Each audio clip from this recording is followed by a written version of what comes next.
It-tbassir tar-rebbieħa tal-Kummisjoni Ewropea intlaqa b'mod pożittiv mill-ekonomisti. Ir-rapport bħal dan janalizzawh sal-inqas dettall. L-ekonomista Malcolm tkellem dwar kif kien hemm sorpriża l-ekonomisti. 2013 l-ekonomija Maltija kibret b'mod tajjeb ħafna. Fil-fatt l-ekonomisti rrimarkaw li kienet kważi ta' sorpriża għalihom. Prinċipalment qed jirrimarkaw li l-konsum għandu jikber brata pjuttost għolja minħabba li kemm is-suq tax-xogħol huma jantiċipaw li jibqa' jiġġenera ammont ta' jobs u fl-istess ħin ukoll il-familji li jibbenefikaw mir-roħs fit-tariffi tad-dawl u l-ilma huma qed jassumu li ħajkollhom iktar flus li dawn jista' jintuża biex jiġġenera iktar konsum.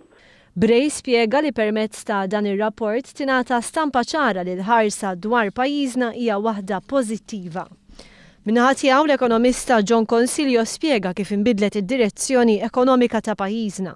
L-ekonomija tagħna ma kienx qed tikber u dana ċifri kienu joruh.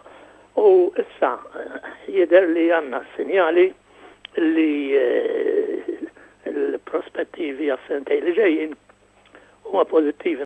Consilio tkellem dwar kif dawn il-kisbiet ma waslux b'kombinazzjoni. Il-miżuri li ttieħdu fuq il-mezza ta' ngħidu aħna dan l-aħħar sena pereżempju kollha ħassejt li l-GDP ser jieħu nbuttatura l-qudiem.